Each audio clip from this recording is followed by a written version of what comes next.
Vamos então começar este colóquio entre nós os quatro. Eu vou fazer uma apresentação novamente dos meus três amigos, embora já o tenha feito no dia da inauguração, mas estavam pessoas que hoje não estão e estão pessoas hoje que não estavam nesse dia. De qualquer forma, o colóquio, no qual todos são convidados também a participar, tem por título Teosofia, Budismo no seu duplo sentido e a tradição sabedoria. Porquê Budismo no seu duplo sentido? Pela razão que, há pouco, na apresentação do livro do Sr. Simão, nós expusemos. Há Budismo enquanto a grande tradição sabedoria universal, enquanto sabedoria eterna, enquanto sabedoria das idades, enquanto ciência sagrada universal, e ao budismo enquanto apenas uma, conquanto nobilíssima exposição parcial dessa sabedoria universal e eterna, que é a filosofia religião, o Dharma, exposto pelo último Buda histórico, o Buda Gautama. E daí, portanto, budismo no seu duplo sentido. Além de mim, temos aqui, como muitos já sabem, o Barente, um teósofo de longa data, um membro importante da Sociedade Teosófica de Point Loma, ou Blavatsky House, também da Isis Foundation, com sede na Holanda, de onde veio, mas como alguns já sabem, fala português, nomeadamente dado ser casado com a nossa amiga Alaide, brasileira, o Bruno Carlucci, também brasileiro, da Sociedade Teosófica do Brasil e duplo estudante de Teosofia, de Budismo, também de Gnosticismo, que até é curioso por causa do esquema que vamos passar daqui a pouco, e o José Carlos Calazans, que já ouviram há pouco, que é professor universitário, historiador, orientalista. E ele também, como um aborto, na expressão de São Paulo, numa das suas epístolas. Finalmente, ele como um aborto. Ora bem. E então, vamos começar. Como? Não concordo. Está bem, mas liberdade de opinião, liberdade de pensamento, que já agora foi uma coisa tão importante, mas no movimento teosófico. As revistas que a senhora Blavatsky fundou, e foram duas, o Theosophist e o Lucifer, publicavam críticas à teosofia e a ela própria. A mais ampla, conhece esta expressão, liberdade de pensamento que se pode imaginar. Diferentes teósofos tinham perspectivas distintas entre si. Por exemplo, sobre a questão dos 7 princípios, houve um debate entre ela e um teósofo vedantino relevante, o Subbarão. E isso sempre foi um princípio informador do melhor do movimento teosófico. Pode ter tido exceções aqui e acolá. E isso não deve tirar que há uma sabedoria que é também uma ciência sagrada. Mas pode ser olhado a diferentes perspectivas. E esse debate, conhecer outros pontos de vista, é sempre enriquecedor. Estou-me a alargar, há uma frase antiga que é: teme o homem de um só livro. Originalmente queria dizer, a pessoa que só conhece um livro é um adversário do livro, há um debate, porque conhece tão bem aquilo que será um defensor exacerbado. Mas nós, teósofos, tememos o homem de um só livro, porque é aquele que se satisfaz com a primeira coisa que encontrou e que não tem abertura mental para ver os inúmeros tesouros que a sabedoria universal. Mas adiante.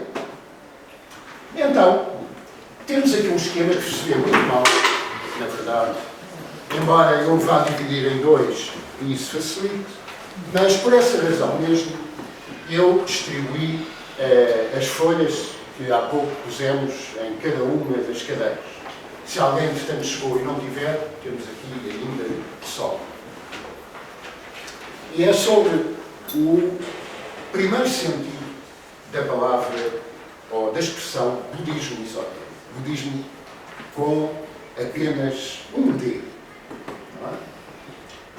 Isto, reparem, é a propósito, foi um esquema construído por um amigo nosso, que partiu há alguns anos, mexicano, chamava-se José Ramón Soto, e que criou a Fundação Blavatsky, um estudioso profundo, valoroso de filosofia, e com base nos escritos da Sra. Blavatsky e um ao outro também das cartas dos Mahatmas, ele construiu este esquema dos diferentes desdobramentos da sabedoria eterna e universal, ou seja, da doutrina secreta, da Gupta Vidya, Gupta secreto, Vidya, no mesmo sentido basicamente do Buda, ou seja, conhecimento, sabedoria. Isto é a propósito da tradução gnóstica, não é? Do gnosticismo, algum cristão ou de não cristão, de há cerca de 2 milénios atrás, e não modernos gnosticismos, como ali se chama. Mas o gnosticismo, gnose, tem a mesma raiz que gnana, certo? E, portanto, em última instância, também se aplica aqui. Não a gnose apenas de um determinado tempo histórico e de um conjunto de pensadores, mas a sabedoria espiritual, a sabedoria oculta. E, embora isto termine há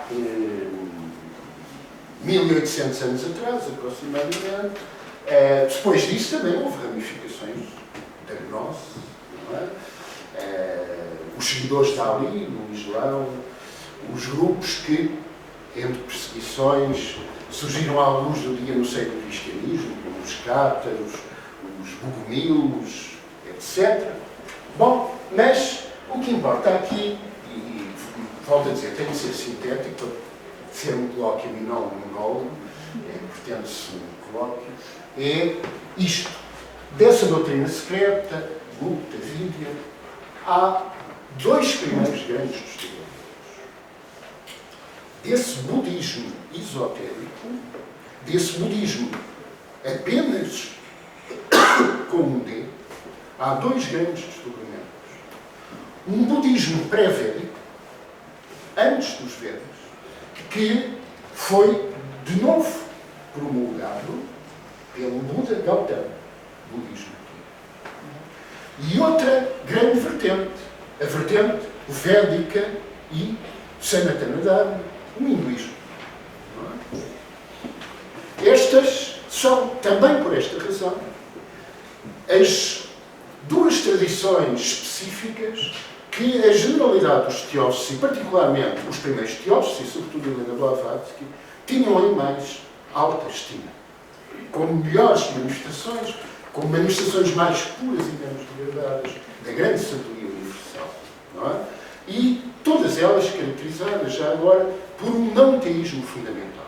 O budismo é não-teísta, a Vedanta inicial, a Vedanta Advaita de Shankara, é não-teísta, provavelmente um pseudo-Shankara, provavelmente, veio aí, chegou a estar na maré, tem invadido, infelizmente, a Índia de teísmo nos últimos séculos, mas, sobretudo, as grandes tradições não-teístas. E depois as diferentes ramificações do zoroastrianismo, muito próximo do hinduísmo, o orfismo e as suas ramificações pela Grécia, o hermetismo, que se perde também em idades antiquíssimas, e as suas derivações várias no Egito, e tudo isso depois também confluindo para o cristianismo original, numa versão degradada, se foi depois construindo, e vários movimentos conexos, terapeutas, os nazarenos, os neo-nazarenos, notemos os ebionitas, notemos que os primeiros cristãos eram conhecidos por nazarenos. Não é uma referência a Nazaré que provavelmente não existia, não é? E até seria estranho. E os pobres em espírito, aqueles a quem o apóstolo Paulo levava uma coleta, etc., tudo indica, eram os ebionitas. A Helena Blavatsky afirma claramente que os primeiros cristãos, os mais próximos de Jesus, eram os hebreus. E, portanto, mais uma vez tenho que resistir a alongar. A teosofia é tão imensa que essa é uma tentação, não é? Temos aqui esta noção de sabedoria universal, de que depois diferentes religiosidades, diferentes espiritualidades, entre elas o budismo no sentido que mais habitualmente conhecemos, são expressões parecidas. E eu, para dar sequência a isto, daria agora a palavra ao Bruno, até por uma coisa curiosa, não é? Temos aqui budismo, temos aqui tradição gnóstica, ele é estudante de filosofia, de budismo e do gnosticismo, e também por essa razão, por ter sido o último a falar na terça, a palavra. Mas para deixar esse aqui antes, eu queria... Existe em Véu, no volume 3, muitos aqui já leram. Comumente na nossa cultura, a gente, bom, primeiramente obrigado, né, por estar aqui novamente. A gente se empolga tanto com esses assuntos que deixa a educação de lado, né, que coisa horrível. Os nazarenos, a gente pensa neles como carpinteiros na nossa cultura, no senso comum, que a Igreja Católica ensina. Mas houve uma manipulação aqui da palavra Nazar, Nazer, e na verdade era um grupo de cabalistas, que tinha ligações com os essênios, que tiveram ligações com monges budistas, que foram lá para as regiões mais isoladas de Kunlun, onde ficava a comunidade essênia. Os nazarenos ficavam mais, digamos, na cidade, na cidade grande, digamos, entre aspas, né, na Galileia. Eram fariseus, e essa palavra fariseus hoje tem todo um outro sentido muito negativo, não é mesmo? Né?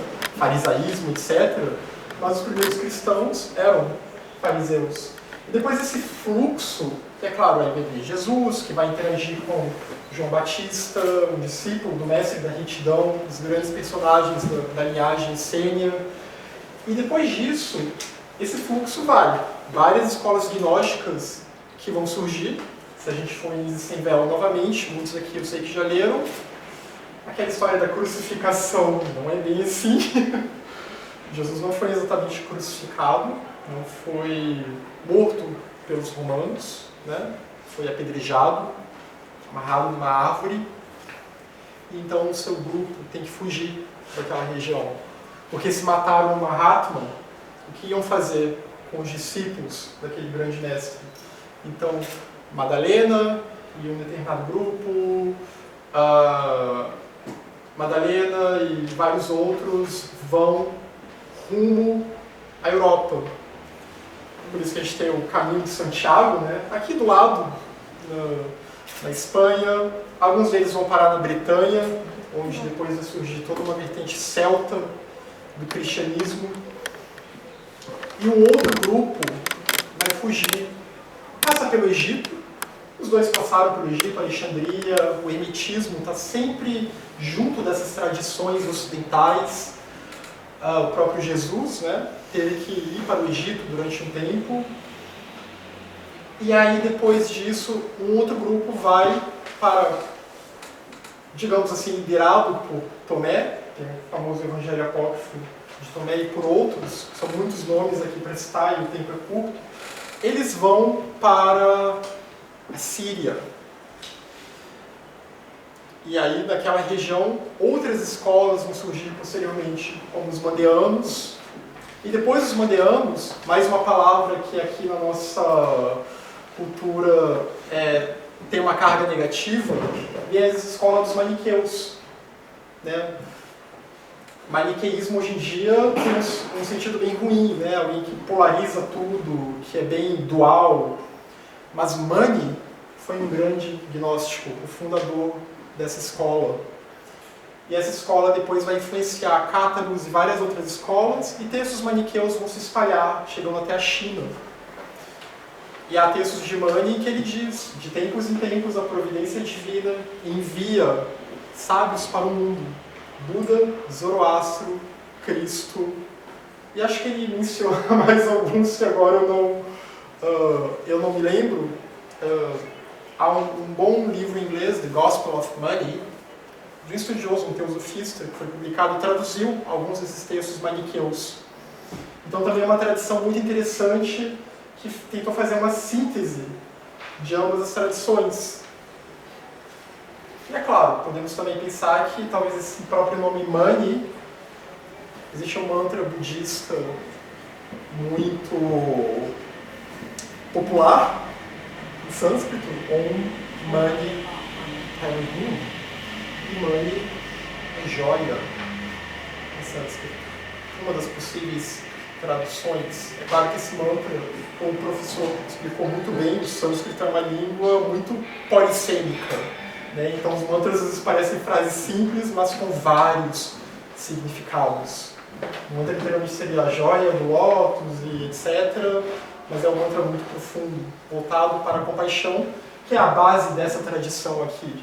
O voto da compaixão, trabalhar pela humanidade, e também da tradição budista propriamente dita, que vem de Siddhartha. E agora falando como praticante e estudioso de budismo, eu acho que nós budistas devemos muito ao movimento teosófico, porque Blavatsky, Olcott, todos eles lutaram para que o budismo não morresse na Ásia. Mesmo quando era aquele budismo que nem estava muito em concordância com os ideais teosóficos, eles sabiam que ele devia ser preservado e protegido. Já agora sobre isto, se quiserem ver, nos cartazes que escrevi, sim, os números 4, 11 e 21. E falando nos cartazes, mais tarde, né, Blavatsky foi detratada, foi tida como uma farsante, e mesmo ainda em meios budistas há muita resistência a se acreditar que Blavatsky tenha tido acesso a todo um budismo que muitos budistas não têm acesso. Uma teosofista que foi muito leal a Blavatsky até o final da sua vida, fez parte do grupo interno, um grupo formado por 13...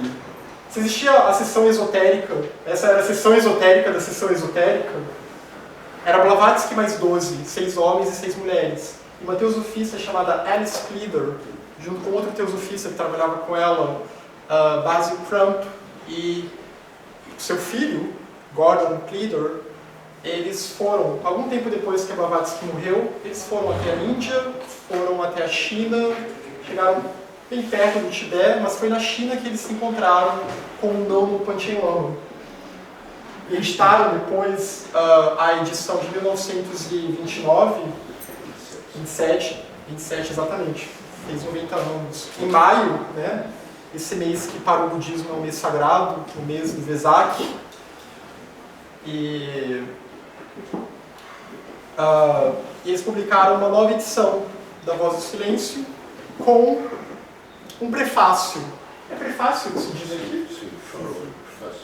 Um prefácio do Nomo Panchen Lama, reconhecendo que, olha, isso aqui é um texto budista, é um texto Mahayana, há ensinamentos budistas nesse texto. Palavra do Nomo Panchen Lama. Na hierarquia entre aspas, né, mas na estrutura monástica budista, a palavra de um Panchen Lama é uma palavra que tem um certo peso, digamos assim. Ele diz mesmo a única exposição autêntica em língua inglesa existente. A única exposição autêntica em língua inglesa existente do budismo Mahayana naquela época. Portanto, Blavatsky introduziu o budismo Mahayana ao Ocidente. Isso está nos cartazes, eu acho que é aquele cartaz mais... Sim, é o vídeo. Que tem até a foto do Panchen Lama, ele estava jovem naquela época. E o Panchen Lama, agora se puder ir para o meu... censura. Eu sou muito azarado nestas coisas. Eu também, quando a gente estuda coisa antiga, a gente não sabe lidar com essas coisas modernas. Pode ser aqui mesmo. Tá bom?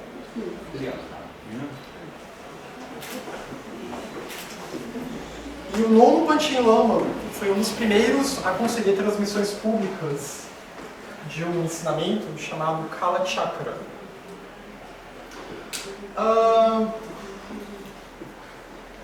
Esse ensinamento, que significa Kala Chakra, Kala templo, chakra, roda, a roda do templo, o círculo do templo.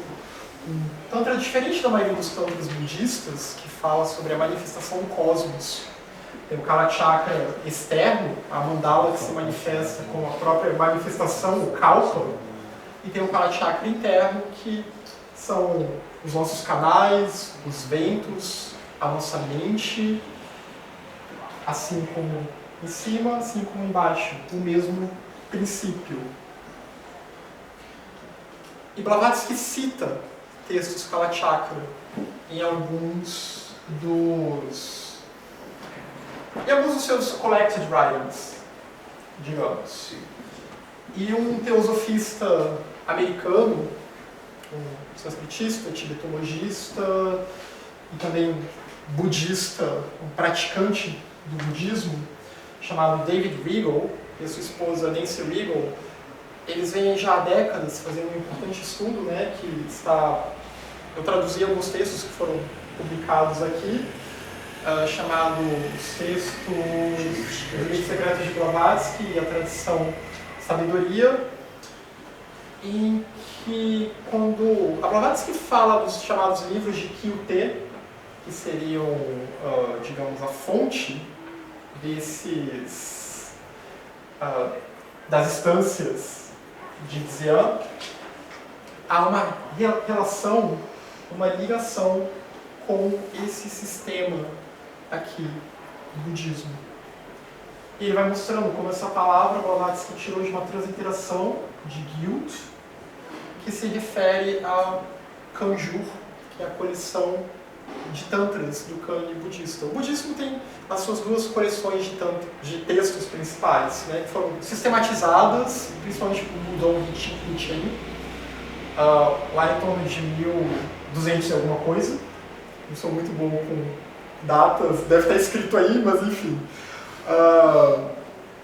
Em que a gente tem o Kanjur, que são as coletâneas ou coleções de sutras e de tantras. Os sutras muitas vezes são chamados de os discursos do Buda e os tantras também. Os sutras seriam o ensinamento mais filosófico, digamos, tentando explicar bem sinteticamente, e os tantras já seria o que no budismo se costuma chamar de budismo esotérico, mas é aquele budismo com 2 Ds, que já é a via dos mistérios, que já são textos cifrados, com uma linguagem bastante... com muitas analogias, metáforas, e muitas visualizações. Aí tem aquelas várias deidades com 1000 braços e armas, e tudo significa alguma coisa, como essa mandala aqui. Tudo aqui significa alguma coisa, nada está aqui por acaso, ninguém desenhou essa mandala pensando, acho que um azul vai ficar bonito aqui. Nada é por acaso nessa mandala. A palavra Tantra, né, que às vezes é tão mal compreendida no Ocidente, hoje em dia é muito associada a outras coisas, que não vem ao caso aqui, mas que seria, muitas vezes pode ser traduzida como contínuo, como um método de meditação mais profunda. Enquanto o Sutra são, né, os discursos, os textos. Então, é muito interessante esse estudo que o David Regal vem fazendo para mostrar essa conexão. Ele e vários outros, né? No Brasil, nosso grupo também tem pesquisado já. Bom, eu entrei mais. Eu sou mais novo, mas algumas pessoas também têm pesquisado já há 15, 20 anos essas conexões entre o Dharma do Buda e a tradição sabedoria, a religião sabedoria. Onde está a religião sabedoria nesse budismo que a gente conhece? Né? Um budismo que, principalmente nas últimas décadas, vem, a partir do final do último quarto de século, do século XX, começou a se espalhar para o Ocidente. E muitos textos começaram a ser traduzidos. E acho que eu já me alonguei demais. Agora eu vou passar a palavra para... Talvez aqui o Brian.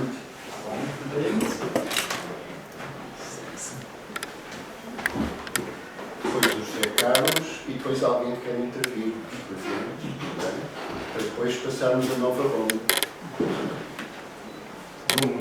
Peço desculpa pelo meu português, de vez em quando troco o E ou A, feminino, masculino, acertar, mas a gente vai se entender muito bem, eu acho. Eu vou lhe apresentar umas outras ideias, porque quando eu estava pensando entre a relação entre budismo e a teosofia, me lembrava de uma artigo que Helena Blavatsky escreveu em Lucifer, eu acho que foi em 1888. O nome da artigo era Teosofia é uma religião? A resposta era bem clara: não, Teosofia não é uma religião. E ela repetiu isto mais tarde no livro A Chave para a Teosofia. Porém, a Teosofia é o núcleo, o coração de todas as religiões. No entanto, a gente sabe que a religião em si, qualquer seja a tradição, budismo, cristianismo, islamismo, também causou muito maldade nesse nosso mundo. Aí me lembrei de tal ditado do mestre Kuthumi: a religião, isto assustou muita gente em 1920, quando essa carta foi publicada. Religião é a principal causa de quase 2/3 dos males que perseguem a humanidade desde que essa causa se tornou um poder. Este foi o mesmo mestre que no fundo estava na base do livro do budismo esotérico. Então tem que ter uma verdade, eu acho. E se você pensa bem, religião, no momento que é um poder, separa a humanidade. Separa a humanidade em grupos que têm essa típica religião e não têm essa típica religião. Eu não preciso dar exemplos, porque eu acho que vocês leem o jornal também, que até hoje em dia tem guerras, mais guerras cruéis, por causa da religião. No entanto, a religião tem que ser uma coisa boa também. Aí eu estava pensando, o que é religião? O que é mesmo? A gente fala sobre isso muitas vezes. Então, vocês sabem claramente que a palavra vem do latim. Religião é derivado, segundo a maioria dos cientistas, da religar, que significa reunir, o ser unido na fala e no pensamento, ser amarrados juntos. Religião une a gente. Agora, Cícero, um romano, então ele deve conhecer a sua língua, né? Naturalmente, ele diz que religião vem de relegar, né? Ler de novo, no sentido também de reverenciar os deuses, mas ele escreveu que isso não significa reza, orações, mas mais que se tem que viver eticamente, pensando nos outros, compassivamente. Então, de qualquer forma, a religião une as pessoas e não divide as pessoas. É muito importante. Então, não somente interessante, mas é muito útil, eu acho, saber como o processo de religião, o processo de degeneração da religião. Então, eu acho que... Esqueci um. Deixa eu Oh não, eu queria falar isso também. Isso é interessante também porque religião para os budistas, também para os hindus, é Dharma. Dharma normalmente é traduzido como doutrina, lei, dever, obrigação ou religião. Mas a raiz do Dharma, a raiz sânscrita, é Dri. E Dri significa apoiar ou suportar. Isso quer dizer que o fundamento do universo, o fundamento também da sociedade humana é Dharma. Se todo mundo vive conforme a Dharma, a sua própria Dharma, a sociedade está ideal. Todo mundo se entrega e recebe Dharma. Por isso também é que o lema da sociedade teosófica, Satya Nasti Paro Dharma, Satya verdade, Dharma religião, não há religião mais elevada do que a verdade. Agora o processo de degeneração. Importante de saber e útil de saber. Religião com capitais é a percepção de unidade. Você sabe que atrás da diversidade tem uma unidade. Crianças de 3 anos já sabem isso, de 2 anos já sabem isso. É uma coisa que todo mundo sabe, se ele é silencioso e escuta o coração dele mesmo. Helena Blavatsky diz na doutrina secreta que a terceira é a quarta raça raiz, Lemúria e Atlântida, que a religião naquela época, naquela idade, milênios e milênios anos atrás, foi assim. Não tinha dogmas, não tinha símbolos, não tinha nada, mas o povo sabia que tinha uma unidade atrás da diversidade. Isso eu gosto de chamar de matemática da religião, porque matemática é a ciência mais universal. Isso que é a religião que não precisa de nada, não palavras, nada. É percepção, a intuição, que somos tudo um. Agora, no momento que você vai traduzir essa percepção, existe uma religião.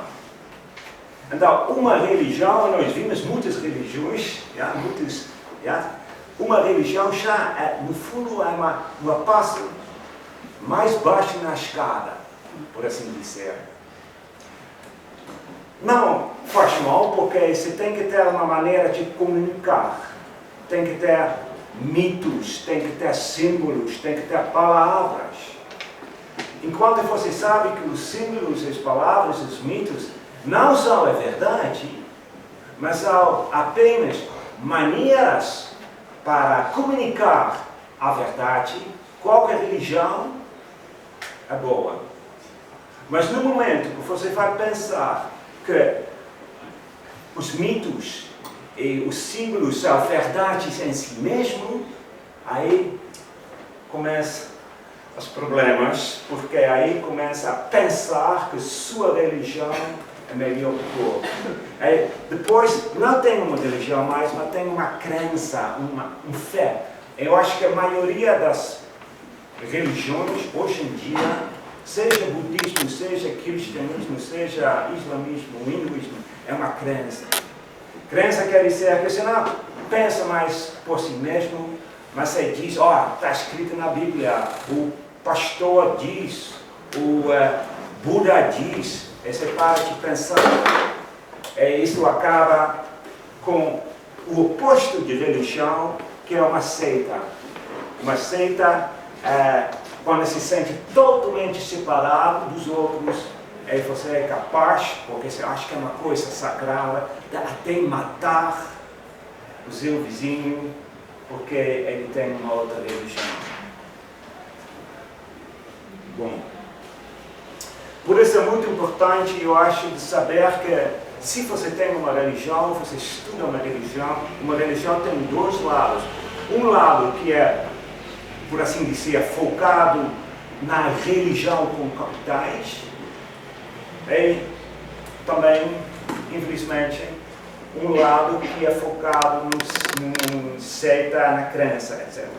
No budismo isso chama-se a doutrina de olho e a doutrina de coração, seja exotérico ou esotérico. A doutrina de olho é para a multidão, para a massa. Vocês devem saber o que na Bíblia está escrito, que Jesus diz que ele fala com a multidão em parábolas, porque ele está vendo cegos e ouvindo surdos. Doutrina de olho, enquanto doutrina de coração é para os povos. É sem véu. Não preciso mais os mitos, não preciso mais os símbolos, as orações, não. Enquanto doutrina de olho é velado. Não é falso, mas é velado. O mais importante, eu acho que a doutrina de olho coloca o divino fora do homem. Tem gente que reza para Buda. Tem gente que reza para Deus, enquanto a doutrina de coração sabe que o Deus, o divino, o Buda está dentro de você. Você é Buda. Só você está dormindo. A personalidade está dormindo naquela escala de espiritualismo onde vive Buda, mas você é Buda. Buda está acordado em você, você está dormindo. Então, a doutrina de olho tem dogmas, tem regras de conduta, enquanto a doutrina de coração tenta te desenvolver virtudes, paramitas, como se diz em budismo. A doutrina de olho tem rituais,